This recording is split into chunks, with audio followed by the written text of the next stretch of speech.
Stokes is onside. 1-0. Here's Sims. It's a good serve this from Southampton. They could finish the job here. It's Shane Long, and he has done it. Just a minute to play. That's stoppage time. Here's Letizia.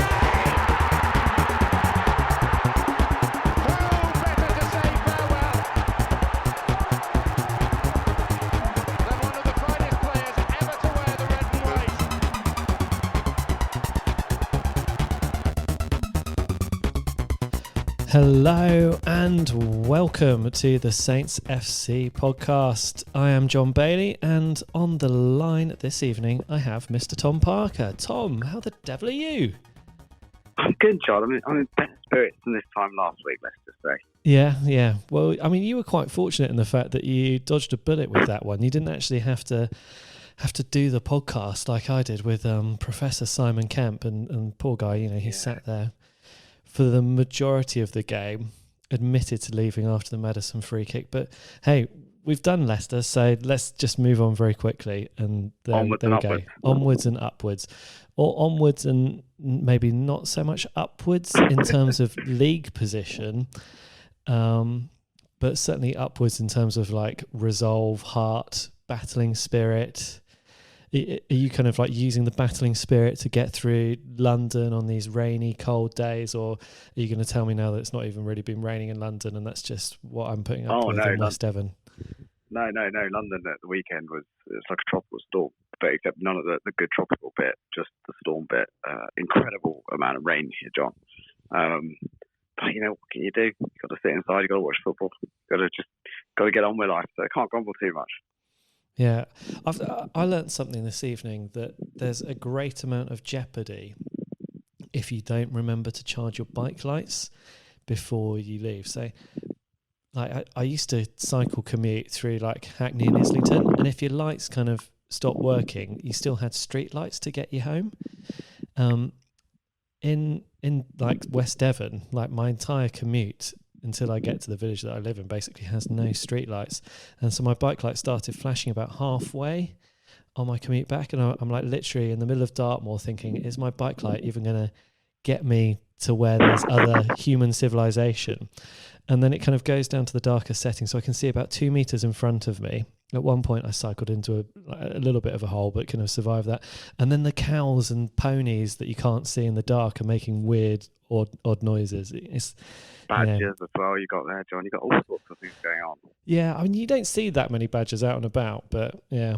So there's a recommendation. If any of you move to West Devon, start commuting through Dartmoor in the nighttime, remember to charge your bike lights, otherwise it can be a nervy finish. Good advice, John. Very good advice. And I've just noticed a seamless link there about nervy finishes. But should we just go to probably what was a nervy, I suppose, just like build up in general to this weekend's match, and playing Man City in the league. We obviously lost to them in the League Cup 3-1 midweek, but showed a little bit more resolve than, well, a hell of a lot more resolve than we did in the previous game. But then this weekend we had to face Man City, who are chasing down Liverpool in the title race. And we knew that they would have a couple of extra key players in the starting lineup in the kind of shape of Kevin De Bruyne and Raheem Sterling. Did you have any hope at all for anything at all this weekend, Tom? Well, my part of me thought yes, because I do think that if you look at the back four or that Man City play, if you look, Stones definitely has a mistake in him. Yeah, absolutely, he will make mistakes. Kyle Walker, ditto. And then they had a young, I think, Spanish guy that came in. So, yeah, the hope that I had is that there would be, I think Man City, they're not like Liverpool in that they are, like Liverpool, I think, are kind of impossible to play against in terms of so much going forward. But then also, if you can get through a very talented midfield, you run up against, Robertson, Van Dijk, maybe Milner. You run up against unbelievably good defenders. Man City don't really have that. So I had a glimmer of hope, a glimmer, like a possible like panning for gold in a river kind of glimmer. Yeah. Okay. Well, I mean, I think you were probably more optimistic than me. The only thing I was really hoping for was that we didn't completely embarrass ourselves. Perhaps, I don't know, Tom, whether the difference is because you admitted to me before this that you've not watched the highlights of the Saints-Leicester game. No. So, I mean, you've not seen the horror of what we're possible, what is possible. But, I mean, you must have some inclination from the fact that we lost 9-0 and how everyone's been talking about it. Yeah, I mean, I think I've done a lot of thinking about the game that I didn't see. And if you'll indulge me for 30 seconds, I think Saints needed it. It sounds kind of crazy, but Saints have been coasting for too long, skating on very, very thin ice, not quite getting a big enough shock to jolt the club and to jolt the players and maybe even jolt Ralph into action. And I wonder if that horrible, horrible Friday night that Saints fans had to endure, and to their credit, stayed supporting the team. Maybe that's what, in a sort of really perverse way, maybe that's what we needed. Okay. We just needed a brutal beating. Well, you need a kind of wake up call, don't you? Yeah. I think this is you look at all our results, like we're not really, we got battered by Chelsea, and we got battered by Burnley on the first day, but really we've kind of been skating in and around games, and maybe Bournemouth aside. And I think the problem is we almost sleepwalk because we're like, it's not that bad. We've got an easier run of fixtures coming up. And really, maybe what we needed was a kind of ritual humiliation in front of the world's TV cameras. And also, if any team's going to do it to us, I'm actually totally fine with Leicester doing it to us, because I think they play exactly the sort of football that you wish Saints had played, with the sort of manager and the sort of recruitment over the last few years that you wish we'd made. But maybe that's what we needed. I'm desperately trying to find something positive, but maybe that is what we needed. Yeah, well, I mean, perhaps you're onto something, because I don't think the reaction that we saw this week from the players in the 2 away fixtures to Man City, we wouldn't have played like that, I don't think, unless we had that humiliation. So in that sense, perhaps it was, the bad result last Friday meant that we put in a bigger performance this Saturday. We didn't get the points or any points in the end, despite us, going pretty close, to be honest, and probably going closer than most people expected. Before we get into the resolve and the heart and all of that, should we just talk about the Saints lineup for a little bit? Because there's some big changes here. So Alex McCarthy starting in goal instead of Angus Gunn. And is that his first Premier League appearance, I think? I think, yeah. I don't think he started any games. Gunn has been number one. Yeah. All throughout the season. I think, it's only been the League Cup games that McCarthy's featured. Popular change, as you mentioned, with the Saints fans on Twitter. Are we being a little bit unfair on Angus Gunn, or do you just need to get someone out the firing line after they've had an experience like he did last Friday? Well, I think it's more than last Friday, isn't it? I mean, I think we mentioned it previously. Angus Gunn has been conceding, of the shots on target against him, Angus Gunn has been conceding an alarming amount, a high proportion of those shots. If you look back, Spurs' first goal against us kind of just went straight through him. And I think a change had to be made. I think Gunn hasn't sort of done anything dramatically wrong. He hasn't had real howlers in this way, like a Hugo Lloris does real howlers. But something has to give. And also, Ralph had changed everything else, including playing players out of their natural positions. So sooner or later, you run out of things to change, and you're going to change the goalkeeper. And I think it was the right move. And we'll get on to Alex McCarthy's performance overall, because he becomes a key person towards the end of the match. Other big changes we saw coming in: Jack Stevens returning to the centre of defence. Did anyone see that one coming? not in a dream, maybe in a nightmare, but not in a dream. But more on Jack Stevens, I think, 'cause he deserves credit. Yeah, I think he did pretty well. So we'll talk about Jack Stevens as well. Vestergaard and Bednarek joining him at the back, with Pierre-Emile Højbjerg at left back. So we've still yet to see Jake Vokins, apart from a couple of minutes midweek as a substitute, and Jan Valery in right back. And I suppose, you know, the Højbjerg in left back, it's an unusual position for him to be in, but it's not necessarily surprising considering all the conversations we've had about left back. Stuart Armstrong was the other player to come in and get a surprise start. What do you make of that? Well, the thing is, Saints lack players. We said this before in an original thought. Saints lack players that we've got a few players who flatter to do this, Buffon in particular, but we lack players that, you know, let me go back. Sorry, we started. Generally, we score goals by pressing high up the pitch and winning the ball back. If we do that, we're very good. The minute teams don't let us do that, we struggle to unpick defences. And if you look throughout our squad, you could argue very few players we've got probably can make a real difference in those tight situations. Buffon possibly, but still doesn't produce it on a regular basis. Redmond definitely. You'd probably argue Gineppo, and then you'd probably say it has to be Armstrong. And Armstrong, you know, he hasn't really done much wrong in a Saints shirt, has he really? He scored some good goals. He's obviously got real talent, and I was glad to see him get a go on Saturday, to be honest, because I think if you're going to beat Man City, you need a player that is very clever, and I think Armstrong is that, and he has got a good work rate as well. Yeah. Okay, so we'll talk about the individual performances as we go on.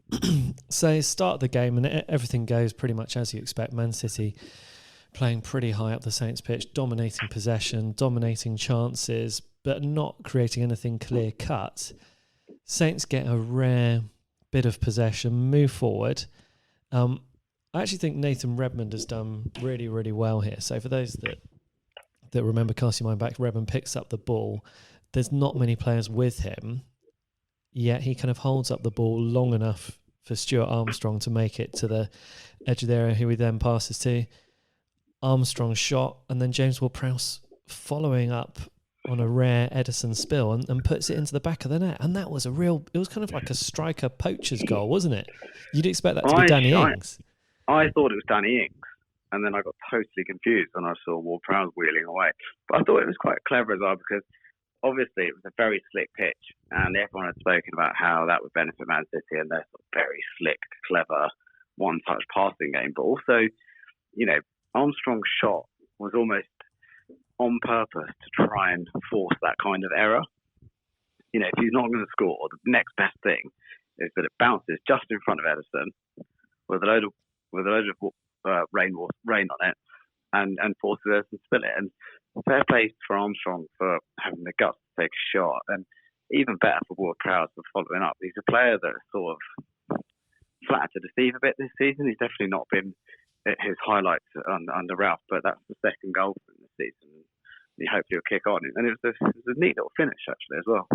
Yeah, and actually, if you look at James Ward-Prowse's goal-scoring records since Ralph has become manager, it's very good. And last season he was fantastic. I actually thought probably out of all the players most likely to miss out this weekend, James Ward-Prowse would have been one of them.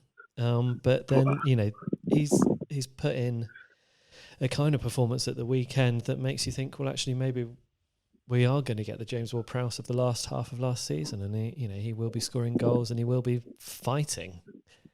Well, if you think, I mean, he kind of gets lucky with Bertrand's suspension. That means, you know, that there's an extra space in midfield because Højbjerg obviously then has to drop to left back. But I read an amazing stat the weekend that something like Ward-Prowse scored 10 goals in like 173 Premier League games prior to Ralph Hasenhutl's arrival.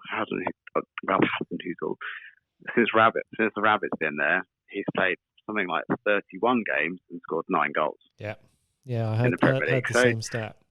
You know, it's a phenomenal record, and whilst Ward-Prowse has not been at his best this season, you know, there is definitely a quality player there, and And fair play to him having the guts to follow up, and score that goal. And I think justified his place on Saturday. And was kind of part of that to do with the fact that Ralph played this 5-3-2 formation with, because he did pack the centre of defence with Stevens, Vestergaard and Bednarek. You had Romeo just in front of them. And then the whole team were coming back quite tight and creating those two very solid lines in front of the Saints box. But when we were going forward, James Ward-Prowse had a more advanced role, a slightly wider on the right role rather than, one of two central midfielders. It's slightly wider, but without being a winger is almost... It's almost like James Ward-Prowse can kind of only play as part of a midfield three, and anything else doesn't quite work. Well, he doesn't have the battling skills, does he, for a sort of traditional centre midfield. He doesn't have the pace for the wing, and he doesn't have the trickery for the wing either. He's not a player that goes past other players. Yeah, he's not a number 10. He's not a winger. He's not a DM. Yeah, I mean, we've sort of long harboured dreams of him becoming a sort of behind the front two kind of player, but he doesn't seem to seems to be his natural territory either. But what he is a player who plays for the team, and he gives everything for the team every single time, and he definitely did that again on Saturday. Yeah, so well done, James Ward-Prowse. Welcome back. I've got a few players that I want to. I mean, we can talk about the game and say, from the 13th minute there on afterwards, it was basically wave after wave after wave of Manchester City attack, block after block after block from, the embattled and emboldened Saints defenders and midfielders. I mean, I don't know how many blocks Romeo and Bednarek must have made during the game. It was incredible. Romeo's blocks, Hollywood stuff. Yeah, and I think Jack Stevens was fantastic. Man City did cross after cross after cross after cross. And then they weren't playing low crosses, they were playing high crosses, and you're just thinking, Vestergaard may be slow, but surely he's going to win everything in the air against Aguero, and he basically did. Pretty much. The Vestergaard looked like the player we'd bought. Yeah, we hoped we would bought in terms of that era of dominance. A bit like against Man United. Yeah. Clearly only plays well against teams from Manchester. So, we need to get Bolton Wanderers and Oldham Athletic, Stockport, Salford, Oldham, Bury, get them all up here. Yeah. Then Vestergaard's your man. Should we talk about Jack Stevens, because he is so kind of unloved by the Saints fans, and he's made so many mistakes, and he's been on the receiving end of horrible abuse on Twitter. There were times when I remember, even on this podcast about 2 years ago, Tom, probably talking, it was after Van Dijk had left or whilst he was still there, and we used to talk about Jack Stevens kind of marauding forward from the centre of defence. He's clearly got a lot of skill and talent, and he's a ball-playing defender. But actually, on Saturday, what we saw from Jack Stevens that we don't often see was his defensive resolve, and he was good, and he concentrated, and he didn't make any mistakes, did he? Well, he did give him and Valerie still have a couple of mistakes, give the ball away a little bit, but credit where credit's due.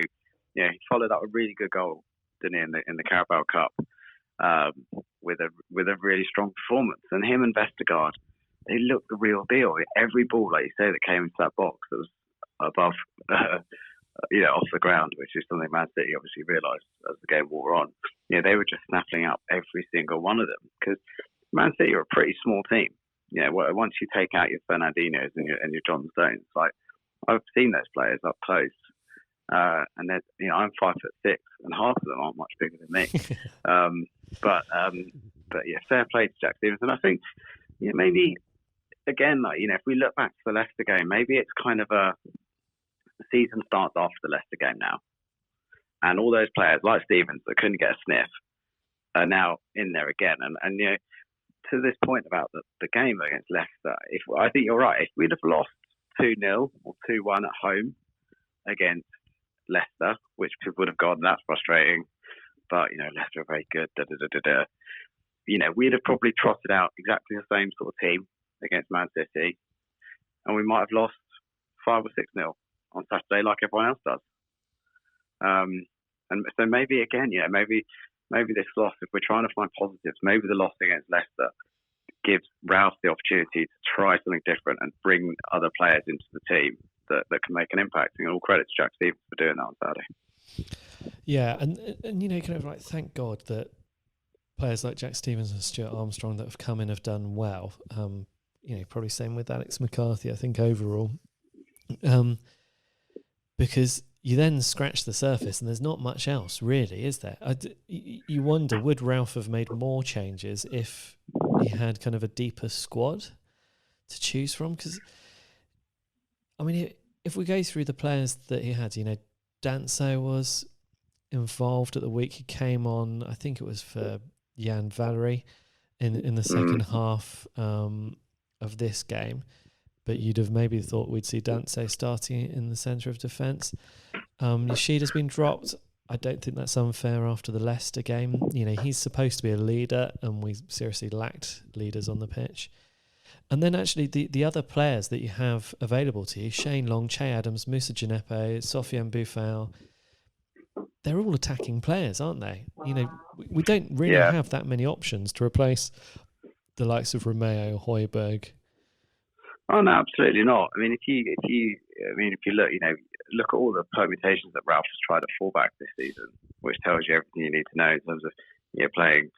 He clearly doesn't think Vokins is ready, and Vokins against a Sterling or Silva on Saturday could have got quite messy. You imagine players of that caliber playing up against the debutant 17-year-old, but there's not much there in that Saints squad.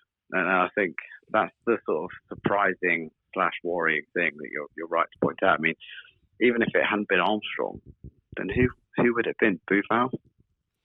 But we're not. As this season goes on and we play more games, we get more injuries, we're going to get more suspensions.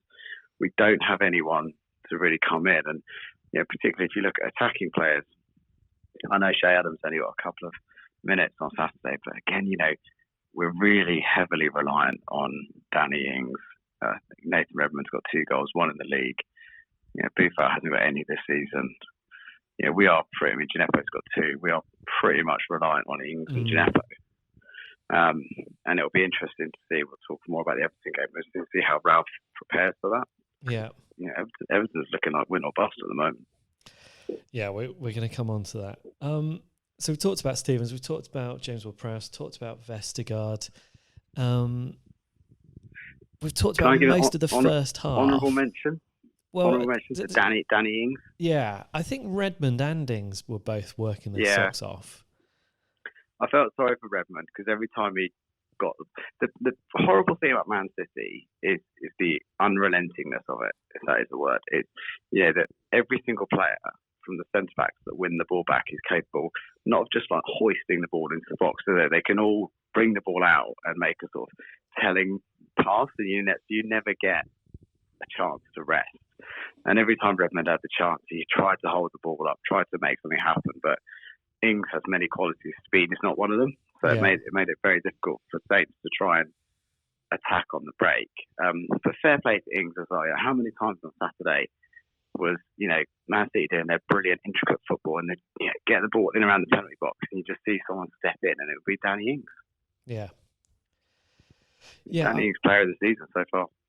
He's working so hard, and I've heard this rumour about a bit of a fallout between Ralph and Ings on the Friday night last week. I suppose it's not surprising considering the circumstances, but it's good to see that he's still putting his trust in Ings because he's clearly working really hard and he clearly cares a lot about Saints. And he can finish. If you look for all our supposed attacking prowess, you'd probably argue that Redmond's finishing is still erratic, and out of that starting 11 on Saturday, the only player you'd probably really think you'd put your money on to finish a one-on-one would have been Danny Ings. Yeah. So we're not blessed. No. Should we talk about the Man City goals now? Because the whole game was just basically wave after wave after wave after wave of Manchester City attacks. Did you ever get to the point where you believed we were going to win the game, Tom? I thought by the time it did have that feel of something a bit strange happening, didn't it? You know, a combination of sort of incredible Saints defending, and then, you know, I remember in the first half, towards the end of the first half, Aguero misses that header from about 4 yards out. Yeah. After Stevens misjudged the flight of the ball, very good ball, admittedly. And then that's the sort of time you think, well, hang on a minute, you know, Wolves did this. Saints could do it. And also, I was looking at the other scores. I was like, well, maybe something weird's happening. You know, Villa are beating Liverpool.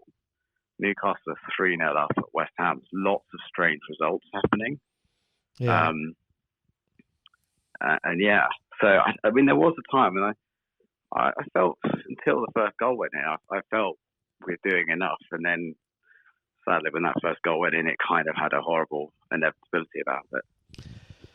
Yeah, I was kind of expecting that goal, but one of the reasons was I was kind of clock watching a lot, and it'd be like, oh, we've survived another Manchester City attack, and I'd look at the clock and it'd be like, oh, there's only 20 seconds has passed since the last Manchester City attack that we survived, and I was just like, every time I was looking back, I was like, why is the time going so slowly?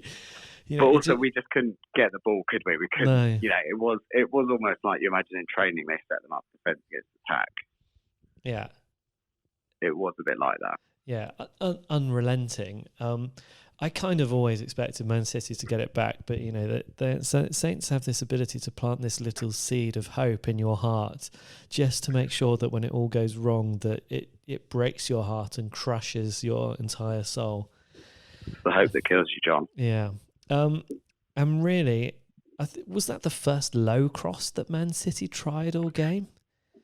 Well, they tried something different, didn't they? And it worked straight away. And it was always going to be. I mean, Aguero's record against us, I don't know, him and Harry Kane, like that. I mean, how many goals in the last sort of 3 Premier League seasons have Harry Kane and Aguero scored against us? If between the two of them, it's less than, I don't know, 18 goals, I'll be amazed. They seem to score in every single appearance against us.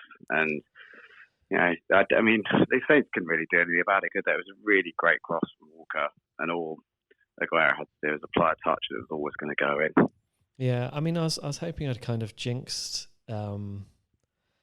Aguero by making him my captain in the fantasy football team, but even my jinxing didn't work. So, you know, I did try though, Tom. Well, you gave it your best shot, which Dr. Johnson. Yeah, and my father-in-law captained Raheem Sterling, so he did seem to manage to jinx Raheem Sterling, because he didn't have a particularly exciting game. He had a pretty awful game, and also I thought Raheem. I mean, it's never going to happen for Man City, but Raheem Sterling got booked in the first half, and then he did a naughty foul in the second half to stop the Saints breakaway. And it was one of those things where if it had been the other way, you know, if it had been Redmond had been booked in the first half, and then the Man City fans would be banging for his blood, you know, you could see a referee going for a card, but it wasn't to be. Kind of clutching at straws though. And then the final goal, the Walker goal, that was just hard to take, wasn't it? From a Alex McCarthy spill, who up until that point, you know, he'd come and he'd caught quite a lot of crosses, and he'd held onto the ball, and he'd taken his time with getting rid of the ball, and he'd been great for Saints really up until that moment. Yeah, and it's hard to get away from the fact that it is a McCarthy error. I think it was a really good cross, but you know, if you're going to come, you have to get the ball. You know, you cannot not get anything on the ball, and he didn't make it. And I think people talk about, we've conceded so many goals after going in front, but of those goals that we concede, how many of them are sort of errors from Saints players? It's just that we've got a real problem at the back in terms of players making very, very basic mistakes, and unfortunately for McCarthy, it's going to have to go down as a mistake that led to a goal. Yeah, I mean, it is a real shame. I think actually, if you look back at all the goals in this game, the James Ward-Prowse goal, the Aguero goal, and the Kyle Walker goal, they all come from players reacting really quickly. You know, James Ward-Prowse reacts really quickly and collects the spill from Ederson and puts it in.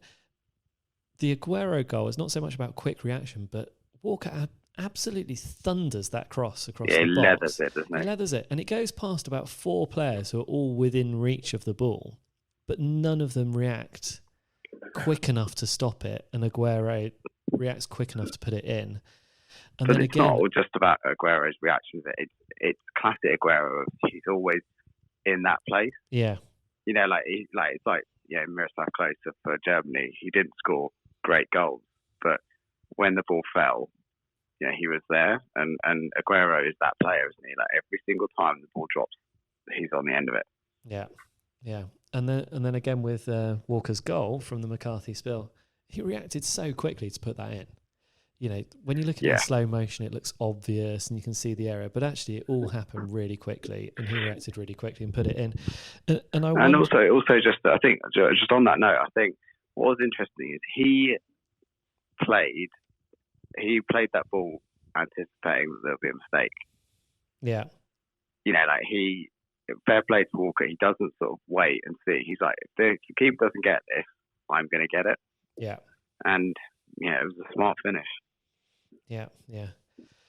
Anyway, so we come out of the game. We've got 0 points. It's another disappointment.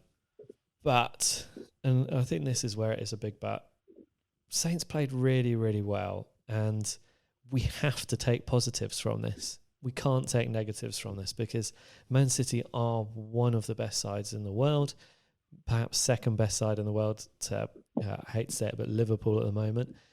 And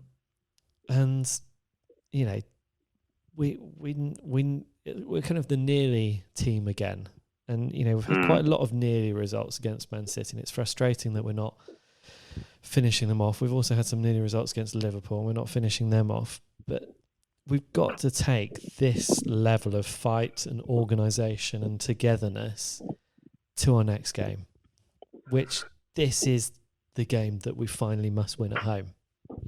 Yeah, this game is beyond big for Saints. I think they're on our form in general. We've had some really tough games. We've played all of the top 6 apart from Arsenal, all the big 6. Yeah. Apart from Arsenal, we have been, we've got tonked against Chelsea, but apart from that, it's generally apart from Burnley, single goal defeat. And Leicester. I think probably Leicester. Sorry. I mean, I think that the crisis that we're in is not. I don't think it's a crisis. I think it's very much a sort of Saints fans crisis. Yeah. But I'm still optimistic. I do, because I think if I look at the fixtures, the next 5 games will decide this season for me. I do believe that, and these are the big games. And on Saturday, it's a big game. So, I mean, if we have a look at this, just to kind of reiterate how big a game it is for us, in the Premier League table, Everton are 1 position ahead of us, but they're already 3 points ahead of us. And I'll tell you now, we're not going to catch them in goal difference. So we absolutely need to win this. Yeah. But I think if we are going to take heart, and talking about the fixture list, if you look at the 5 other teams in the bottom 6 with us, Newcastle, Villa, Everton, Norwich and Watford, we've not played any of them yet. No. So it's up to us to get ourselves out of this. Yeah, and we've played, if you look at the teams you'd expect to be down there, Sheffield United, all credit to them. Mm-hmm. Sheffield United and Brighton, we've taken 6 points off those. Yeah. So, extrapolating that using absolutely nothing, we know these games are big. And if you think about it, like this Everton game is massive. There's no doubt about that. But then, if we can get a win going into international break, it'll lift everyone at the club. Yeah.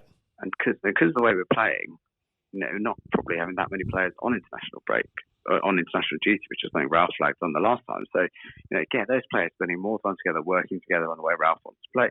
But if you think, if you're Jack Stevens, you're thinking, I'm going to start now. I must start against Everton. Yeah. That's your kind of. I mean, to be honest, I think he probably played the same team, I imagine. Yeah, I think there's an argument for that. I mean, he may have chosen that particular personnel for the defensive prowess, and he might want to have a little bit more attacking prowess. But there are attacking players in there, aren't there?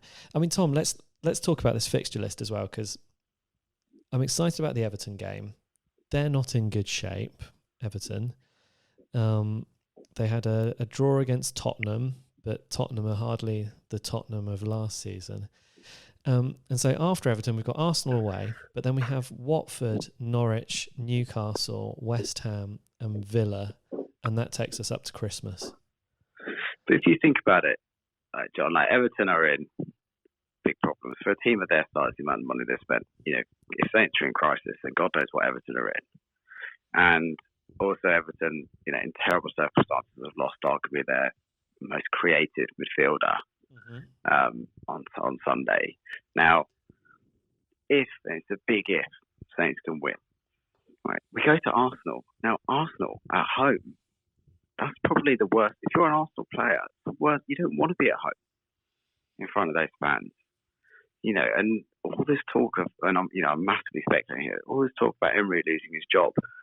If Saints can get a win at Everton, go into the international break in a positive mood, then go to Arsenal. If Saints get an early goal at Arsenal, that crowd is going to get on Emery's back. They could finish off Emery. It's the sort of result, losing to Saints at home, that you can imagine the Arsenal manager getting sacked for. So I'm, even the Arsenal game, I'm always positive, but I'm actually quite positive about the Arsenal game, because I do think that, if Saints go out there and rough Arsenal up, it could be an interesting 90 minutes of football. I might actually be in London for that game, Tom, but I'll keep you posted. Oh, yeah, let me know if you are. Yeah. Sorry, listeners, we're just doing some personal organisation, diary planning there. Tom, should we get onto the emails from listeners? Because we've had a few over the past couple of weeks.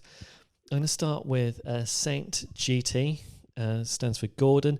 Hi, discovered your show last season. I just wanted to say that I thoroughly enjoy the discussion each week. Thank you, Gordon. Having moved from the South Coast 12 years ago to New Zealand, it's a great way to keep connected to the Saints.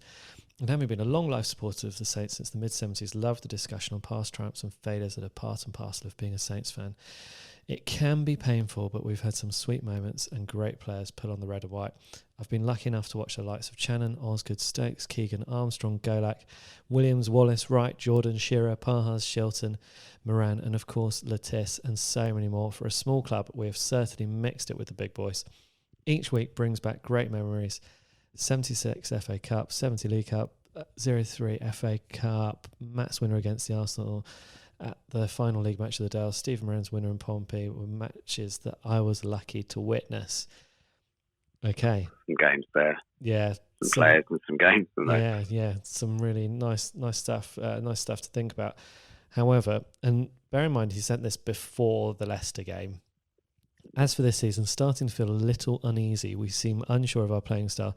And even though we talk of having a pressing game, the Spurs game showed a weakness in delivering that killer blow, and our defence appears to be a mess. Time and time again, we are undone or simply leave huge gaps that we are punished for. We have the players, but I think there's too much adaptation being made, and we might need to be more settled in formation, even if it compromises Ralph's ideal style of play. Keep up the great work. Gordon, thank you very much for emailing. Gordon kind of saw what was coming, didn't he? Yeah, lots of chopping and changing. But we've said this all along. Like, Ralph doesn't know his best 11. I think he knows up front Ings and Redmond is the winning combination if he's going to play two. He still seems to have given up on the 4-3-3. Yeah. And the 4-2-2-2. But I think he's absolutely right. I mean, the Saints, all this chopping and changing can't be good, but also it's a reflection on the fact that Ralph can't trust the personnel. Yeah. I mean, I think probably the 5-3-2 is the way that we're just going to go forward. I'd say so. Yeah, I just think we need those three central defenders. And then we've got wing backs, so people that can defend. We can have two lines of five when we're in defence, and then you can have as many as probably as 7 outfield players attacking, if you're really going for it in a 5-3-2 formation. So I think that's got to be the way to go. And with Højbjerg, Højbjerg in midfield, box to box player, getting up to support the attack, Redmond, Ings, like you said, the two fullbacks. There's enough options there. We just look so shaky without 3 centre backs. Yeah. Okay, so on to the next email from Johnny Oakley. Hi guys, really enjoy your show as always. Thank you, Johnny. It's, by the way, listeners, when you're emailing saintsfcpodcast@gmail.com, a little bit of flattery at the start of the emails is very much appreciated. So he just wants to say that as a passionate Saints fan, he doesn't see how we could have lost 9-0 at home to Leicester unless the Saints players were deliberately underperforming in a bid to get rid of a manager that they no longer want to play for. Given the fact we had no yellow cards, very few tackles, and struggled to make even basic passes, this would seem to be the case. The so-called player power is nothing new. It happened with Mourinho, and unless clubs start to empower the manager to deal with it, then it's the players who will ultimately call the shots and in the process cheat honest and hard-working Saints fans. Surely such behaviour, aside from being amoral, is also a severe breach of contract. Well, John, you watched the game. Did you think Saints players did that? It was almost... I mean, if you think back to the last time a Saints player was actually purposely playing badly, is probably Bruce Grobbler, right? Yeah, we all know why that was. Yeah. So he was taking, betting on... John, don't say it. Yeah. Was it all alleged? I think he was convicted. I think we can say it. I don't think he was convicted of stuff from his time at Saints. Okay, right. So, obviously, but anyway, allegedly, Bruce Grobbler was making some mistakes on purpose. But I don't know, there seemed to be nothing purposeful about the way the Saints players played. It looked worse than that, I think a 9-0 drubbing would be almost too obvious. But it was strange. It was kind of... I can't remember, someone described it as like a punch-drunk performance, when you're seeing a boxer who's like, just already like dazed and confused, just kind of going through the rounds, and you're desperate for the ref to throw in the towel because it's just becoming like a battering. And it was kind of more like that. It just looked so dazed and confused. I mean, just on a purely practical level, though, if that was true, I don't believe it. But if you just go through some of the players, like Nathan Redmond has had his career revitalised by Ralph Hasenhüttl. James Ward-Prowse, the same. Bednarek couldn't get a sniff in that team and started every single game under Ralph. Bertrand is the mercurial Bertrand. Valerie, played one game under Mark Hughes, but generally has been, for the majority of the time, first choice right back. I don't believe they go out to lose. I don't believe that for 1 second. And I think the club were right immediately after the game. Because there was sort of some unfounded speculation that Ralph was for the chop, and the club came out very quickly, to their credit, and said, a lot's going to change basically at this club before the manager does. Yeah. And I think anyone who seems to know about the coaches and how they're regarded across Europe seems to think that Saints have actually pulled off a bit of a coup by getting Ralph. He's very highly paid, but the reason he's really highly paid is because he's probably above Saints level, where Saints are right now. And I think the idea they'd get rid of him, I think they'd probably want to get rid of 3/4 of the first team squad before they get rid of Ralph.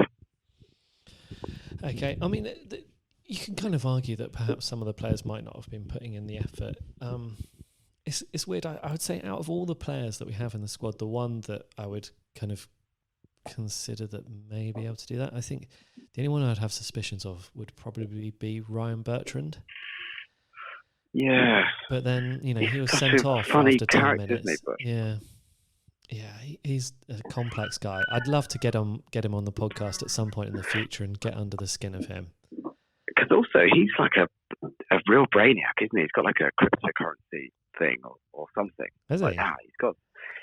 He's very successful. He's got a business outside of football, and it's something like cryptocurrency or artificial intelligence or machine learning or something that he is one of the founders of. He's a very, very interesting guy. I mean, Bertrand's a funny one. I've had a feeling for a couple of years now that Bertrand was denied a big move. That's the impression I get.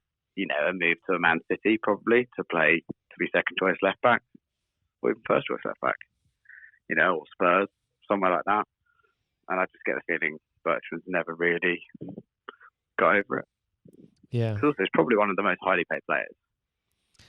Yeah, So the thing that I've heard about Bertrand is that he was a little bit upset about where Saints are this season and feels like he's been cheated because he was denied this big move, and he was, when he kind of extended his contract, Saints were in a different sort of position and we're talking about a different sort of direction, and the only direction that Saints have been since then is downhill. But then, I'd also argue that Bertrand's perhaps not been, he's not like without blame in that, is he? No, he's not. He's not put in the performance consistency, and the frustrating thing with Bertrand is he's probably the one player we've got, which maybe Redmond being the other, that you could probably argue would make an impact in a sort of top 6 team. Like you can't see many of the other Saints players getting in there, but you could probably see, if you said to a Man United fan, would you have Bertrand as your left back or Young? They'd probably take that as an upgrade. Yeah. And I think that he's one of the few players we've got that could really do it at a high level, but he's not done it for Saints for a while. The fact he is nowhere near the England squad and hasn't been for a number of, probably a year or two now, tells you a lot. Yeah. And also I've just looked up his cryptocurrency business, and the domain name for the website that it was on is for sale. So perhaps that hasn't gone well, and it's been a distraction as well. Okay, so I've got another email here, this one from Jack Carsey, and this one, perhaps one to mention in the podcast, Højbjerg and Romeo remind me of, and not in the good sense, Gerrard and Lampard when playing for England. They are the same player and therefore cannot play in the middle together. Just one of our many problems, and perhaps have any centre midfield alongside either Romeo or Højbjerg. What do you think about Jack's theory there that Højbjerg and Romeo are too similar to play together? Well, I think there's a few things there, isn't there? I think I disagree. I think Romeo is a classic sit in front of the centre-back midfielder, and I think Romeo, I spoke about Ainsley player of the season, I think the only other player that's got a shout on that is Romeo. Romeo was brilliant on Saturday, breaking the ball up, jumping in front of things. I think the Højbjerg is a different type of player, isn't he? Højbjerg is a real box-to-box, busting along midfielder to get up to try and support the attack. I disagree that they can't play together. I think any player that we have that is defensive-minded, that will put in a shift, we kind of, such as the parlour state of our centre-backs, we have to play. And if you think about it, who are you going to drop? You can't drop Romeo. So, you drop Højbjerg. So who do you bring in? If you bring in an Armstrong, you bring in a Booth out, you are losing the defensive mind, the defensive capability. Other players that were given a chance last season, like Callum Slattery, he's barely been on the bench this season. Yeah. Didn't play in the League Cup. I don't know, we're just not blessed with many centre midfield options, and we seem to be wedded to playing three centre midfielders.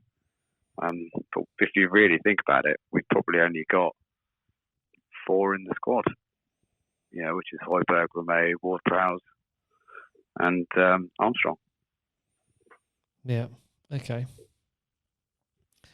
What do you think? Well, I can kind of see where Jack's coming from. I don't think it's necessary that they can't play together. My concern perhaps with Højbjerg and Romeo is that when they are together, especially at games at home, when we want to attack and damage the opponents, is I don't think they offer enough in that extra area. So especially, let's just, for argument's sake, say that we're going to play 5 at the back for the rest of the season, and then we're going to play 3 in the middle, and that's going to be Højbjerg, Romeo, and one other.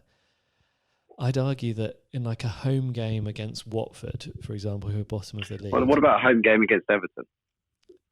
Yeah, I don't think we're going to have that problem, because I think Højbjerg will be at left back again. So it's kind of quite a hypothetical question. Is Bertrand on 3-game suspension? I would have thought so for that. Violent conduct, isn't it? Or is that normally always 1? I don't know. I think it's normally 3 for a straight red and 1 for 2 yellows. It's the 2 yellows, standard, okay. Yeah. And then if you do really nasty things, then they can up it. You get more. So Bertrand's out for Saturday then? That's what I presume. I'm not 100% sure, but that's what I think. So, I mean, I think even if he was going to come back, you maybe argue about playing the same team again, because actually having Højbjerg in left wing back frees up that extra position. But, you know, it's a question. Kyle Walker, didn't it? He got the winning goal and he put in the cross for Man City. And I'm not saying Højbjerg is really culpable for either of those, but is it telling that came down that side of the pitch where we didn't have a proper left back? That's a good point. Very good point, John. I don't know. I think, you know, Højbjerg and Romeo were so good together in the game against Manchester United at home. And I think like that, they do work together. And so I guess on that side of things, I disagree with Jack. But in games where I want to see us attack and be more attacking focused, I could perhaps just have Romeo give Højbjerg a rest and maybe bring him on if you had like a lead going into the 60th minute and you wanted to kind of, you know, fill the midfield with more battling midfielders. So who would you bring in to play alongside Romeo in a sort of three-man midfield? I think you've got to give Armstrong another go. I mean, I'd like to see Callum Slattery be given another chance, but he looks like that's not going to happen. And, you know, as soon as Gineppo is fully fit and he came on as a substitute at the weekend, I think we've got to find place for him in the team. Yeah, I completely agree with that. Yeah. Particularly the point on Gineppo. Yeah. The other thing as well is I think if you have Stevens at the back... Bring back Harrison Reed. Yeah. Yeah, he could do that. You know, I've spoken to some Fulham fans on the train up to Southampton and they love Harrison Reed. Do they really? Yeah. I think he's a quality player. I also got Josh Sims coming back in New Year as well. Yeah. Our favourite. Yeah. Hearts in our eyes. Oh. Anyway, well, that's what happens. Yeah. If we mention Josh Sims on this podcast, John and I turn into the hearts in the eyes emoji. Yeah, we go all doughy-eyed. Jack, thank you very much for your email. And actually, you know, really good point. And a little bit of discussion there. Saints fans, listeners, let us know what your thoughts are on this subject and anything else to do with the Saints. It's saintsfcpodcast@gmail.com. We're also on @saintsfcpodcast on Twitter. So, Tom, the only other thing I have on my agenda, and actually something you mentioned about a quiz, Tom. Quiz? Yeah, last week you were like, oh, there's a Saints quiz that you can ask Alexa to do. Oh, gosh, there is, yeah. I mean, I should have prepared for this. I should declare that I did work for Amazon for 4 years at this point. But there is a quiz on, so if you have an Alexa-enabled Echo device, that you can do a football quiz. And John, I think we should get the details of this and we should put it on our Twitter feed. Okay. And tell the world about it. Should this be on our Twitter feed? To come on the show. Oh yeah, what did he say? He hasn't. He's quite busy, but he said he'll come back to me. Okay. What I think might be more fun is then maybe, Tom, if we can leave this with you to go and get some quiz questions, and from this quiz, ask you the quiz next week. Well, maybe you can get the quiz questions and we can ask them at the start of the show, and then our listeners can have the whole rest of the show to listen and try and work it out, and then shout out at us, even though we won't be able to hear, and then we'll reveal the answers at the end. That sounds great, John. Let's definitely do that next time. Okay, so that's for next time. The other thing as well, I want to bring up Loan Watch. So, let's start with Guido Carrillo, out at Leganés, where Pellegrino has now been sacked or has left. So poor guy's just stranded out there now. That is like 80 grand a week. Yeah, that is going to go down as one of the most bizarre signings in Saints history, isn't it? I think that that will go down as one of the worst Premier League transfers of all time, because it's not like Chelsea spending, like £60 million on Shevchenko when Chelsea had billions to spend. That was Saints. That was our magic bullet, wasn't it? To keep us in the Premier League, that was our river card or whatever you do in poker, and by God, we busted out. Yeah, it was. I think I've just mixed up my card games there. I don't know enough about card games to rescue you here. The other one as well that I want to bring up is our two loanees out at Celtic, Fraser Forster and Mohamed Elyounoussi. Yeah. Elyounoussi with another 2 goals at the weekend, is that right? He's absolutely smashing it. He's having praise heaped on him by Celtic manager Neil Lennon. He described him as outstanding. And he's now got 7 goals in 10 games. I mean, I know the Scottish League is different from the Premier League. That's a very polite way of putting it, John. But we've made some signings that have done very well from the Scottish League before. If we think Stephen Davis, if we think Fraser Forster before he went back, Victor Wanyama, Virgil van Dijk, it normally works out quite well. So, are we going to see him coming back at the end of the season, or are we even going to? I don't know. It's so strange because he looked so incapable of being a Premier League footballer. I think I've not actually seen many Saints players, probably actually since Carrillo. And even Carrillo, I think, whilst he didn't score any goals, he held the ball up well and he tried to do the best he could. Whereas Elyounoussi looked like he'd won a competition. He looked so out of his depth. I remember a game, and John, I can't remember if you were with me or I was just with my dad at Newcastle at home, which was 0-0, sort of in the depths of I think it was Mark Hughes era. And Elyounoussi we had Elyounoussi and Charlie Austin, and between the two of them, they just looked so. They look like pub footballers that won a competition to play, and you just can't imagine he would come back. But then strange things happened. Yeah. In January, if we're desperate for a creative spark, who knows what'll come back. Yeah, I mean, I'd say that probably with that sort of position, that's probably where we've got the most strength and depth, isn't it? If it's like Redmond, Redmond can play there, Gineppe can play there, Buffal can play there, Armstrong. Josh Sims will be back by that stage. Josh Sims. You think we probably don't need him, so good luck to Elyounoussi. Hopefully he can put in enough performances that we can cash in on him. And it's nice to see him scoring lots of goals. Guido Carrillo. And it's nice to see Foster playing well. Yeah, I just can't see what's going to happen. I mean, Ralph clearly doesn't rate Carrillo. I mean, you know what? Of all of them, wouldn't surprise me if Fraser Forster's back as number 1 next season. Yeah. Of all of it. That is the one, of all those years. You can never see Hoyt coming back. You can never see Carrillo coming back. You imagine Elyounoussi will be out there as soon as anyone else will take him. The one player that you think could definitely come back, who's, of that sort of senior professional level, is probably, Fraser Forster. Yeah, yeah. And if you're Fraser Forster, why would you? You're in Scotland. Everyone loves you. You play every week. You look great. You're on big money because Celtic can afford to play big money. You play Champions League football. Why would you come back to Saints, where we treat goalkeepers pretty horrendously, it has to be said. Let's probably not get on to how Saints fans treat the players, because you can also make the argument, how do Saints players treat the fans at the moment? And I just don't think it's a useful argument to have. Let's look forward to the weekend. Let's hope, that the footballing gods are looking upon us, and we get a home win against Everton, because we really, really need it. And what's your prediction, John? Oh, Tom, don't do this to me.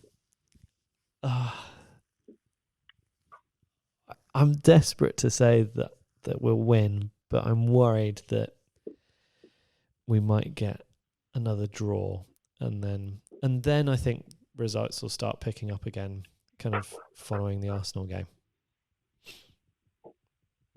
Okay. What do you think, Tom? I'm going for 2-0 Saints. Clean sheet with as well. Ings and Armstrong. Okay. Well, you heard it here first there, Saints fans. Thank you very much for listening. Once again, do get in touch. Like, subscribe, leave us a review on iTunes if you fancy it. And so it's bye-bye from me. And it's goodbye from me. Okay, let's do this.